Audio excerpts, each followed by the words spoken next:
नमस्कार, मैं डॉक्टर हितेश शर्मा, सहायक प्राध्यापक, तेजपुर विश्वविद्यालय, आसाम, आपका एनआईओएस स्टूडियो में स्वागत करता हूं। आज हमारे साथ है विषय विशेषज्ञ डॉक्टर सुभाष चंद्र रॉय, नेरी एनसीईआरटी शिलोंग से। स्वागत है डॉक्टर साहब। आज हम सीखेंगे अधिगम का आकलन, आकलन के लिए अधिगम एवं आकलन का अध्ययन। इस विषय पर डॉक्टर सुभाष चंद्र रॉय हमें इस विषय पर हमें मार्गदर्शित करेंगे। प्रोफेसर रॉय जी, आप हमें बताइए अधिगम क्या है? अधिगम जिसे हम सामान्य भाषा में सीखना कहते हैं। सीखना एक प्रक्रिया है जिसके तहत हम किसी व्यक्ति के व्यवहार में एक परिवर्तन लाने की कोशिश करते हैं और परिवर्तन उस दिशा में लाने की कोशिश करते हैं जिस दिशा में हम चाहते हैं। और यह परिवर्तन व्यक्ति के मानसिक स्तर पर हो सकता है, जी हाँ। उसके भावनात्मक स्तर पे हो सकता है, उसकी सोच में हो सकता है, उसके कौशल में हो सकता है, उसके ज्ञान की संरचना में दिखाई दे सकता है, उसके उसके काम करने के तरीके में दिखाई दे सकता है।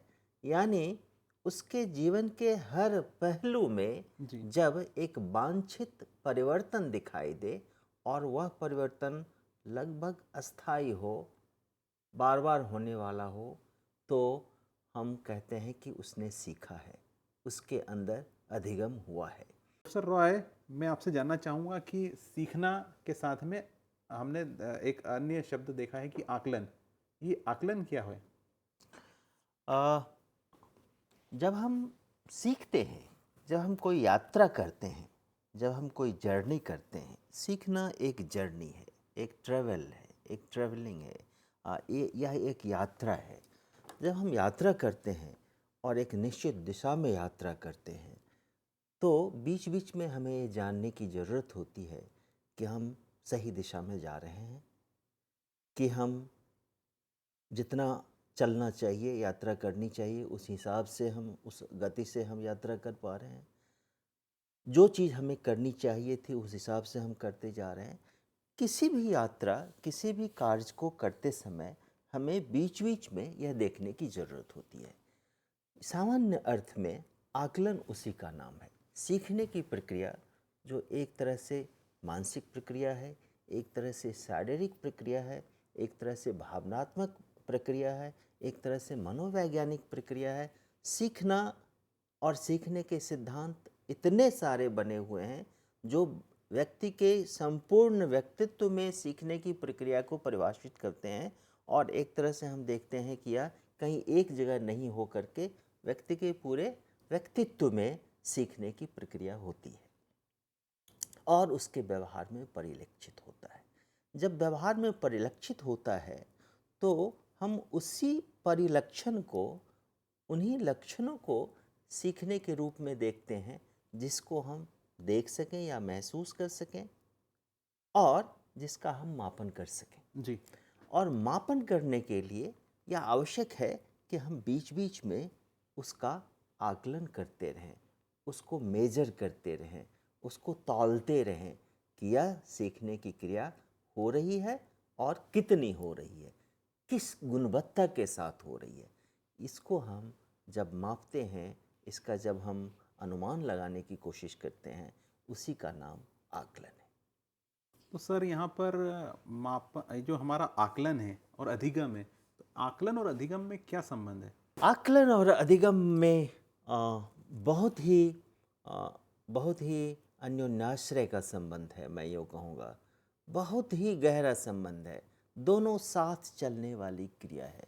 मेरा मानना है कि अधिगम और आकलन दोनों साथ साथ चलती हैं, जी हाँ।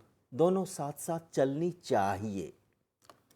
और वो इसलिए कि जब हम अधिगम की बात करते हैं तो हम सोचते हैं कि हमारा उद्देश्य क्या था, हम कहाँ जाने वाले हैं, हम किस दिशा में जा रहे हैं, हम कहाँ तक पहुँचना है हमको, हाँ, और वह दिशा है क्या, हमें उसकी समझ है भी या नहीं। तो इन तमाम चीज़ों का निर्धारण जो होता है बच्चों के संदर्भ में, पाठ्यपुस्तक के संदर्भ में, शिक्षा शास्त्र के संबंध में, वह एक जटिल प्रक्रिया है। और उस प्रक्रिया के तहत शिक्षा के उद्देश्य का निर्धारण होता है, जिसमें हम कई कई जीवन के और देश समाज के कई हिस्सों को ध्यान में रख करके और काफ़ी मंथन के बाद कुछ उद्देश्यों को हम रखते हैं, बनाते हैं, और फिर उन उद्देश्यों की प्राप्ति के लिए हम कई उपक्रम तैयार करते हैं। जैसे हम पाठ्यक्रम बनाते हैं, जैसे कि हम सिलेबस बनाते हैं, जैसे कि हम पाठ्यपुस्तक बनाते हैं, और जैसे कि हम शिक्षण अधिगम सामग्री बनाते हैं। हम शिक्षक कक्षा में पढ़ाते हैं और बच्चे सीखते हैं। सीखना यहाँ आकर के होता है, लेकिन क्या सीखते हैं, कैसे सीखते हैं, कहाँ तक सीखते हैं, इन सबों का निर्धारण वह बहुत पहले हम तय कर लेते हैं कि इतना होगा, और यह हुआ या नहीं हुआ इसके लिए आकलन है। लेकिन आकलन का काम सिर्फ यह बताना नहीं है। सीखने में, अधिगम में आकलन का काम सिर्फ यह बताना नहीं है कि आप बताइए कि आपने इतनी दूरी तय की या नहीं की, बल्कि आकलन और अधिगम दोनों साथ साथ चलने वाली क्रिया है। आकलन का काम अधिगम को गति देना है, अधिगम में गुणवत्ता पैदा करना है। आकलन का काम अधिगम के उद्देश्य को पूरा करने में मदद करना है। इसलिए आकलन और अधिगम दोनों में बहुत ही गहरा संबंध है, दोनों साथ साथ चलने वाली क्रिया है। जब हम अधिगम के बारे में सोचें तो हमें साथ साथ आकलन के बारे में भी सोचना होगा। जब हम आकलन के बारे में सोचें तो हम साथ साथ अधिगम और अधिगम के उद्देश्यों के बारे में भी सोचें।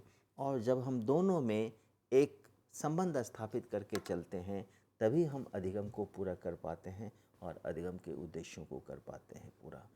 इसीलिए हम कहते हैं कि अधिगम और आकलन दोनों में अन्योन्याश्रय का संबंध है। दोनों का अलग अलग अस्तित्व नहीं हो सकता।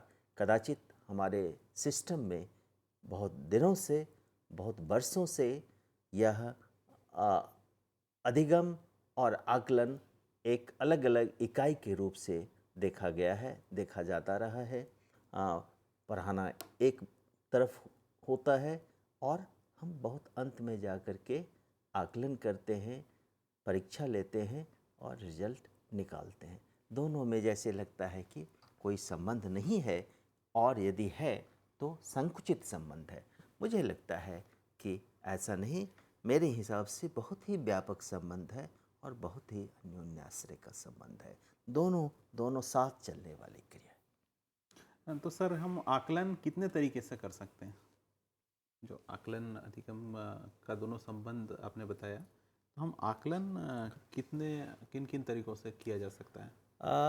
आकलन को मुख्य रूप से 3 प्रकार का बताया गया है। एक आकलन जिसे हम अधिगम का आकलन कहते हैं जी। जिसको हम अंग्रेजी में यूँ कहें तो इसे कहेंगे असेसमेंट ऑफ लर्निंग। दूसरा आकलन अधिगम के लिए आकलन है, यानी असेसमेंट फॉर लर्निंग। और एक तीसरे प्रकार का आकलन होता है जिसे हम कह सकते हैं, और मेरी समझ में वह सबसे महत्वपूर्ण है, और वह है आकलन का अधिगम, असेसमेंट एज लर्निंग। अंग्रेजी में यदि उसे कहेंगे असेसमेंट एज लर्निंग।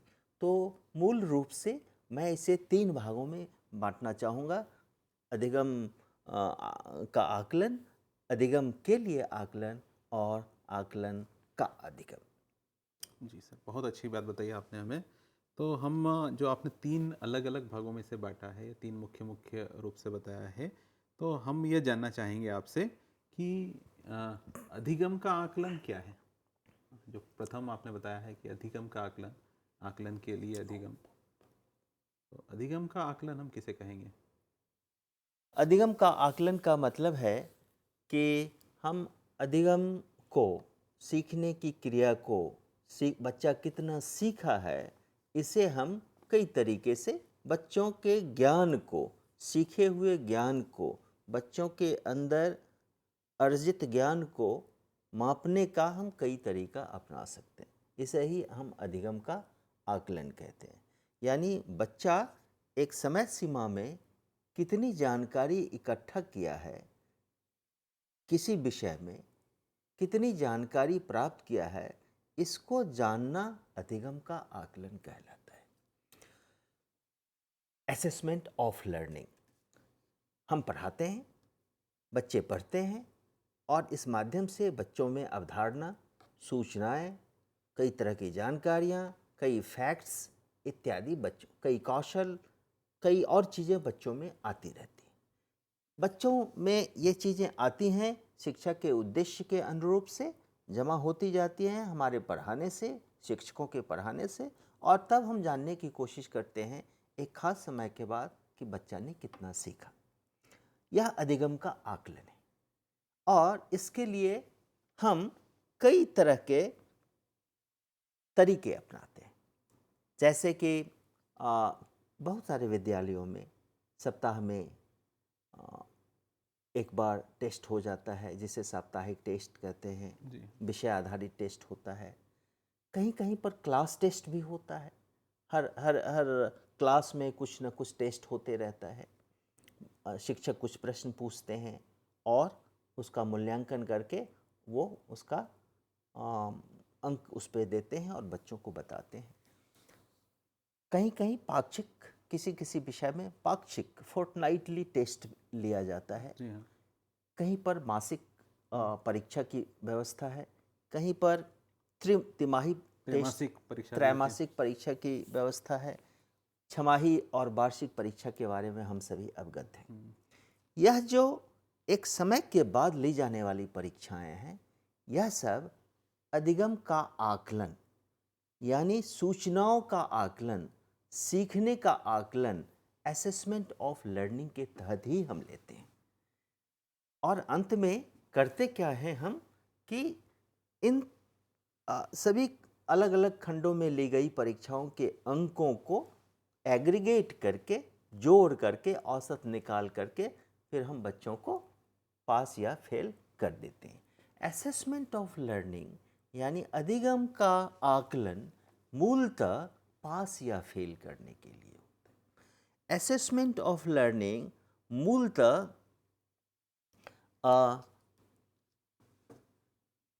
मौखिक भी हो सकता है, लिखित भी हो सकता है, कभी कभी हम क्रिया आधारित भी करते हैं और इसमें प्रश्नों के प्रकार भी अलग अलग प्रकार होते हैं।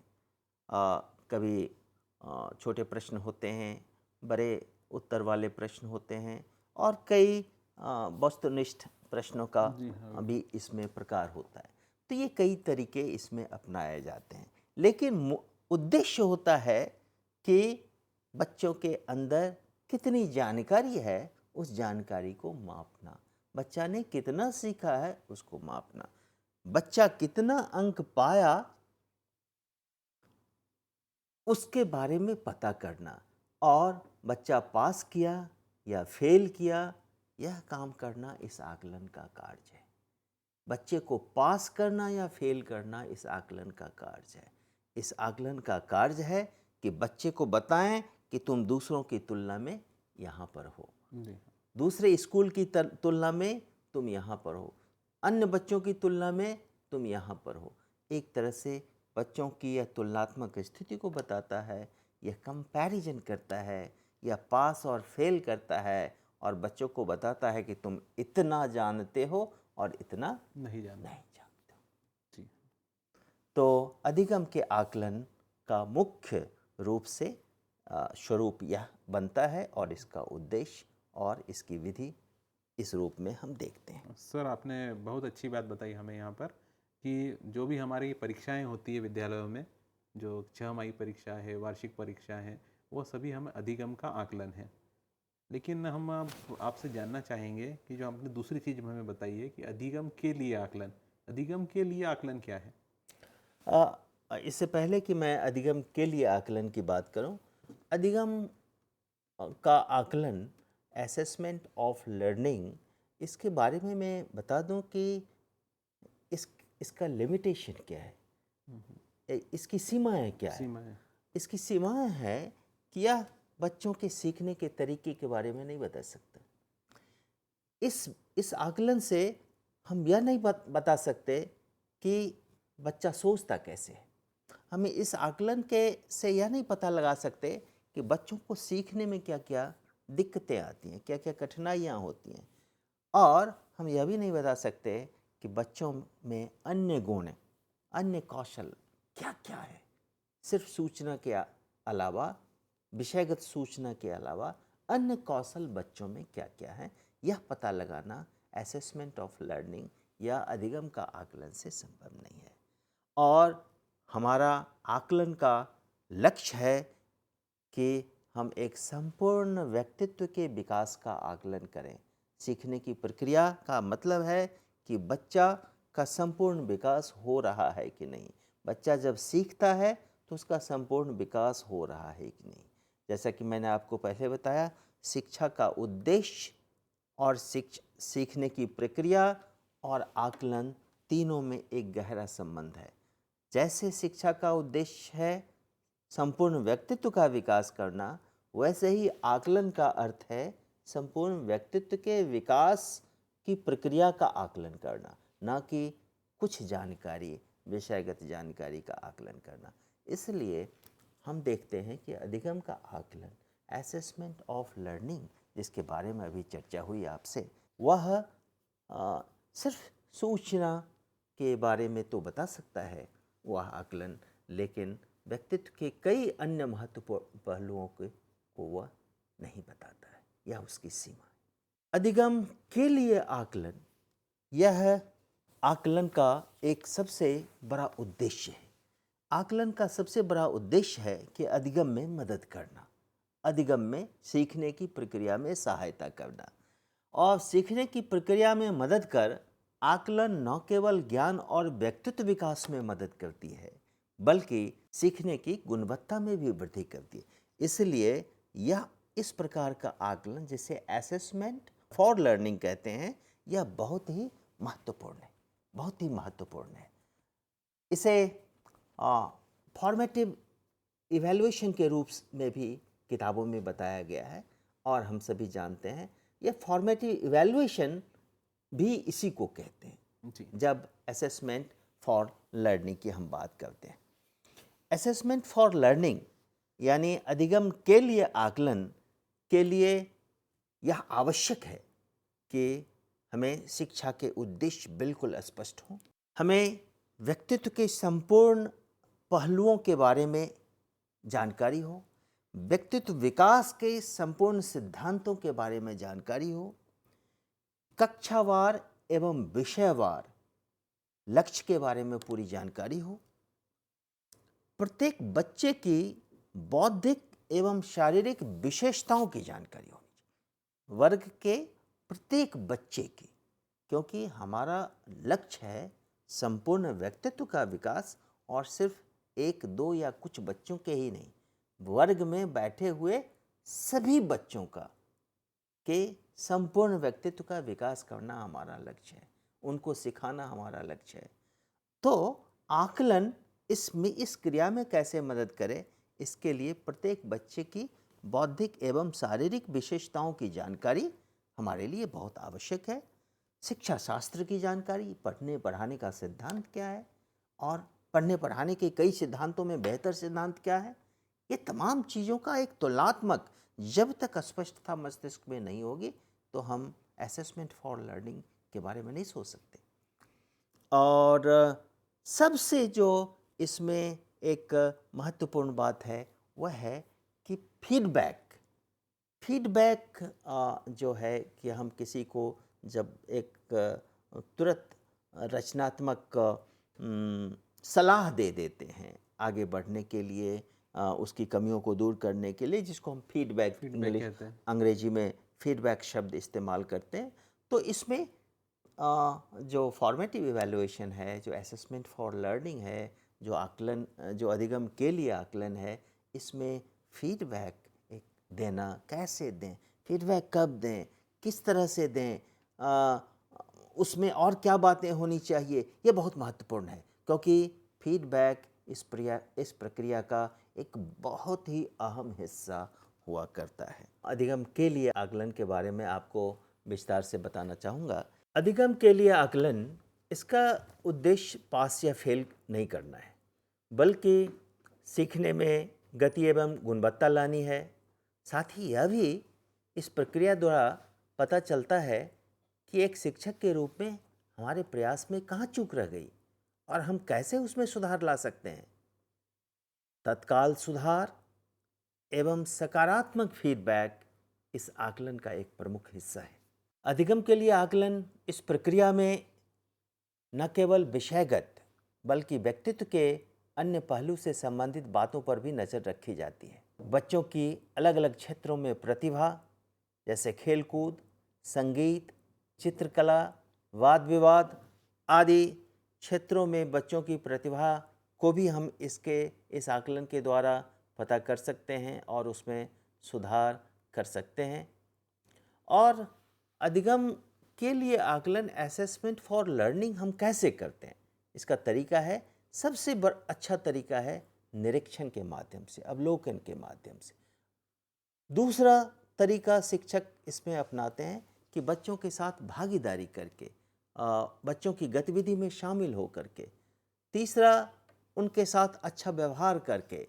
चौथा, उनको कोऑपरेट करके, उनको विभिन्न कामों में, विभिन्न गतिविधि में उनको सहयोग करके। और चौथा, विपरीत परिस्थितियों में निर्णय लेने की उनकी क्षमता में सहायक हो करके। नेतृत्व की क्षमता आदि कई ऐसे मौके हैं जहाँ पर आप उनको देख सकते हैं, उसमें भागीदार हो सकते हैं और बच्चों की क्षमता का आप आकलन कर सकते हैं और उन्हें आगे और बढ़ने के लिए, अच्छा और करने के लिए इसमें एक शिक्षक उसकी मदद कर सकता है। इसका मूल्यांकन अंक से नहीं बल्कि ग्रेड से होता है। जनरली हम ग्रेड से करते हैं। यह हर रोज़, हर घड़ी, हर क्लास में, हर गतिविधि के साथ चलने वाली क्रिया है। यह एक सतत मूल्यांकन और यह सीखने सिखाने के साथ चलती रहनी चाहिए और इसे हम फॉर्मेटिव इवैल्यूएशन कहते हैं। सर, हमारी अगला मुद्दा है यहाँ पर आपने जो बताया कि आकलन के लिए अधिगम, और आकलन क्यों जरूरी है, आकलन की क्या आवश्यकता है हमें, और आकलन का अधिगम कैसे होगा? आकलन का अधिगम, इसे हम कह सकते हैं कि सीखने के रूप में आकलन, या इसको हम मेटा कॉग्निशन की निगरानी भी कह सकते हैं। मेटा कॉग्निशन की निगरानी का मतलब है कि जब हम सीखते हैं या हमारे मस्तिष्क में सीखने की प्रक्रिया चलती है तो कई चरणों में समाप्त होती है, और यह जो सीखने वाली प्रक्रिया कई चरणों में समाप्त होती है, इसमें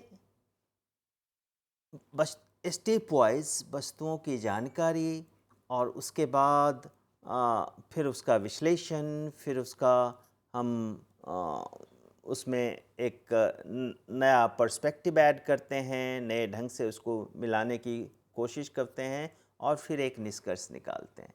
यह जो एक वैज्ञानिक प्रक्रिया के तहत विचारों का सीखने की प्रक्रिया शुरू होती है, चलती है, इसको ऊपर से देखना और इसमें किए गए प्रयासों का मूल्यांकन करना और इसमें सुधार करना, ये एक महत्वपूर्ण बात है जिसको हम रिफ्लेक्शन के द्वारा, जिसको हम एक चिंतन के द्वारा, क्रिटिकल चिंतन के द्वारा हम इसको देख सकते हैं।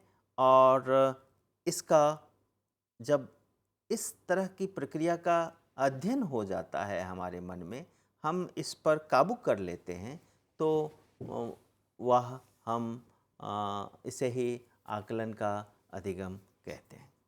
तो सर, हमें ये बताइए कि अधिगम का आकलन हम कैसे करेंगे? और अधिगम का आकलन, अधिगम का आकलन और अधिगम के लिए आकलन, आपने दोनों हमें विस्तार पूर्वक बता दिया है। जी जी। तो हम और इस विषय में जानना चाहेंगे कि हम ये तीनों जो मुद्दे हैं, कि अधिगम का आकलन, आकलन के लिए अधिगम, एवं तीसरा है हमारा जो है हमारा कि आकलन भी आवश्यक है तीनों का। तो इन तीनों मुद्दों को आप हमें एक दूसरे से कैसे संबंधित हैं और ये हमें बताने की कृपा करें कि अब तीनों मुद्दे आपस में कैसे एक दूसरे से संबंधित हैं। तीनों मुद्दे आपस में एक दूसरे से बहुत ही गहराई से संबंधित हैं। जब हम आकलन की बात करते हैं और संपूर्ण व्यक्तित्व के विकास की बात करते हैं और व्यक्तित्व के विकास के संदर्भ में आकलन करते हैं, सीखने का आकलन करते हैं, तो एक वह भी आकलन आवश्यक है जो हमें यह बताए कि बच्चों की अंतिम जानकारी कहाँ पर है और अब उसको दूसरे वर्ग में जाने के लिए या तीसरे उसके आगे के वर्ग में जाने के लिए उसके पास क्या क्या योग्यताएं हैं, वांछित योग्यताएं हैं या नहीं हैं, और उसके भविष्य या उसके दूसरे कैरियर के लिए भी आकलन की आवश्यकता है। इसलिए असेसमेंट ऑफ लर्निंग भी आप अपने आप में महत्वपूर्ण है। दूसरा, असेसमेंट फॉर लर्निंग, अधिगम के लिए आकलन जो है वह भी महत्वपूर्ण है, क्योंकि अधिगम के लिए आकलन यदि बहुत ही बखूबी अच्छे ढंग से होगा, चलेगा, तो अधिगम का आकलन अपने आप आगे बढ़ जाएगा। उसमें कोई बच्चा पीछे नहीं रहेगा, कोई कमी नहीं रहेगी। और जब आकलन का अधिगम होगा तब हर बच्चा खुद का आकलन करने के लिए सक्षम हो जाएगा। हर बच्चा अपने दूसरे बच्चों का आकलन करने के लिए सक्षम हो जाएगा और वह शिक्षक का भी आकलन करेगा। शिक्षक खुद अपना आकलन करने के लिए सक्षम हो जाएगा। यानी अपने आप आकलन की ऐसी एक संस्कृति पैदा हो जाएगी जहाँ पर गलती रहने की गुंजाइश नहीं रहेगी और किसी बच्चे को पीछे छूटने की गुंजाइश नहीं रहेगी, और यह नियमित सतत चलता रहेगा। और हमारा जो लक्ष्य है, जो आज हम जिस गुणवत्ता की कमी से ग्रसित हैं, हमारा शिक्षा का सिस्टम जो इससे प्रभावित है, वह आगे नहीं रहेगा यदि हम आकलन की प्रक्रिया को दुरुस्त कर लें और आकलन के तीनों प्रक्रियाओं को हम मिला करके चलें। सर, आपने बहुत ही अच्छी तरह से हमें बताया कि हमने अधिगम का आकलन कैसे होता है, अधिगम के लिए आकलन कैसे होता है और आकलन अपने आप में क्यों ज़रूरी है। इन तीनों मुद्दों पर आपने हमें बहुत ही विचारोत्तेजक बातों से अच्छी तरह से समझाया। मैं NIOS की तरफ से आपका बहुत बहुत धन्यवाद करता हूँ। धन्यवाद। और आपका स्टूडियो में आने के लिए हमारी तरफ से बहुत बहुत धन्यवाद। हिंदुस्तान के हर कोने में नौजवानों के पास प्रतिभा है, उन्हें अवसर चाहिए। NIOS देता रहा है युवाओं को अवसर आगे बढ़ने का। NIOS से पढ़ने वाले इन युवाओं ने किया है संस्थान को गौरवान्वित। दिव्यांगों ने बन के दिखाया है सबल और आत्मनिर्भर। NIOS के साथ आप भी जुड़िए NIOS के संग।